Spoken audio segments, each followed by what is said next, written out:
النهاردة معانا طريقة ازاي بتشغل ألعاب البلاي ستيشن على الموبايل.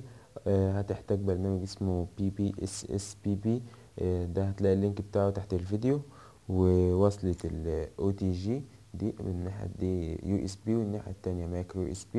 هنا بتوصل الدراع من الدراع كده ناحية ال USB، توصلها هنا، والناحية دي بتوصلها في الموبايل.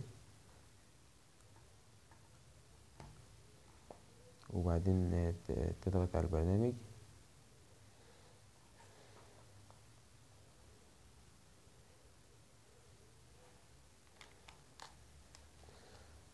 هتلاقي هنا الألعاب اللي انت منزلها.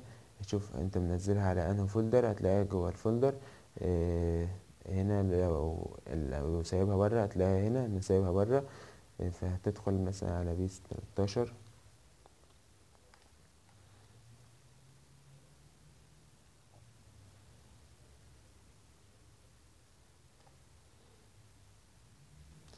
هو الاعداد الافتراضي ان بيبقى فيه زراير على الشاشة عشان تعرف تتحكم لو ما عندكش دراع، فبتبقى كده. ده اول ما بتفتح برنامج بتلاقيه كده في الزراير باين.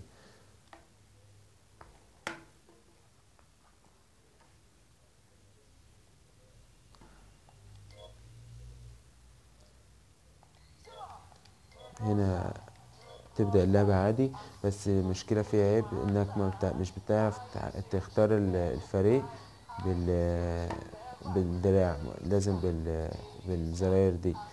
فبتثبت الفرق اللي انت عايزها. انا هختار اي حاجة عشان بس اوريكم اللعبة.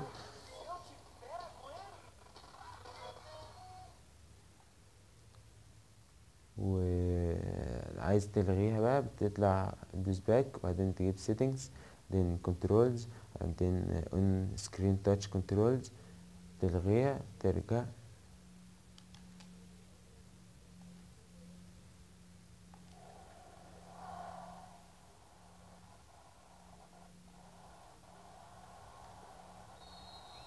هتلاقي اللعبة معاك شغالة عادي كأنك بتلعب في بلاي ستيشن.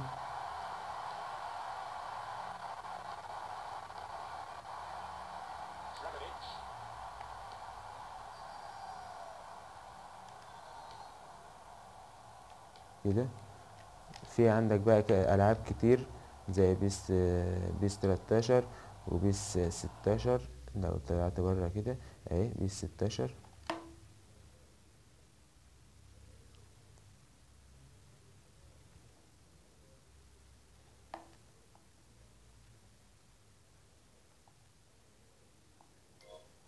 زي ما انتوا شايفين انا شغال بالدراع كأني في بلاي ستيشن. برضه زي ال 13. مش عايز بس اطول في الفيديو.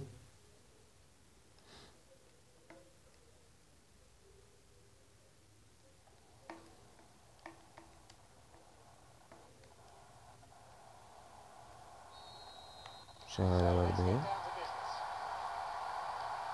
شغالة عادي اهي.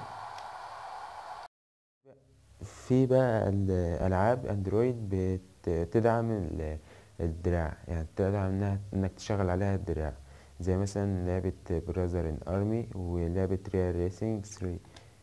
تدخل على براذر ان ارمي. على فكرة ممكن برضو بتتحكم في الموبايل من الدراع، في الموبايل من بره تدخل على الابليكيشنز وكده من الدراع.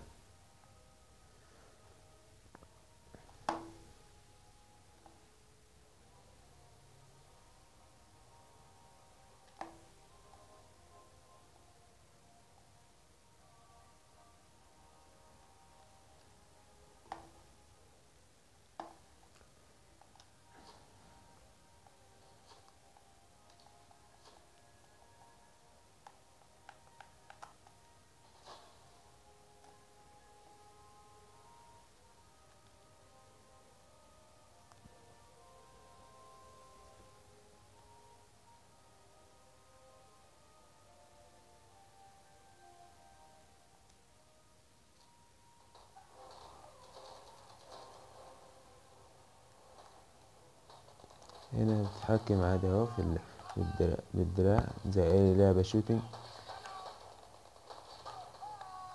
ده بيبقى اكتر متعة من انك تستخدم الموبايل.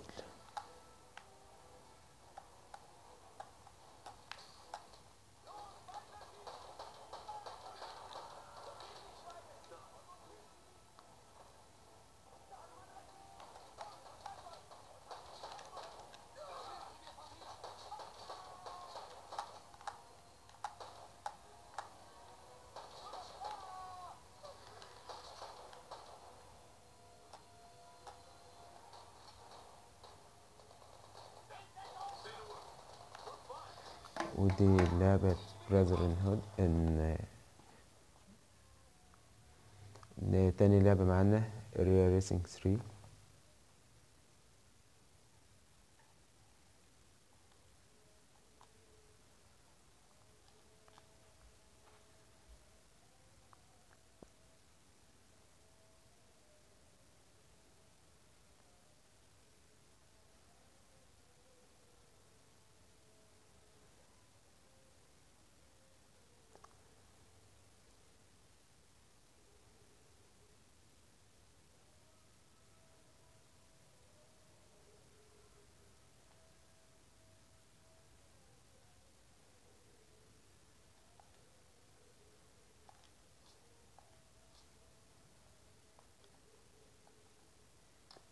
عشان بس ننجز.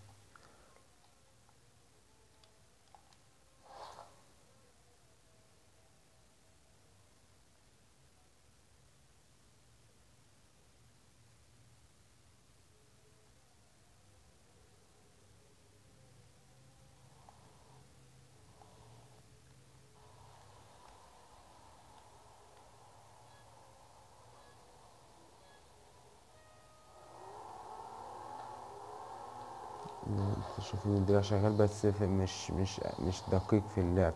يعني اللعبة دي بالموبايل أحسن، بس أنا بوريكم يعني إن الدراع شغال في بعض الألعاب في الأندرويد. أنت لو لعبت اللعبة بال بالموبايل أحسن. ودي كان درس النهاردة، ويا ريت تكونوا استفدتوا معانا. ومتنسوش تعملوا لايك وسبسكرايب للقناة. والسلام عليكم ورحمة الله.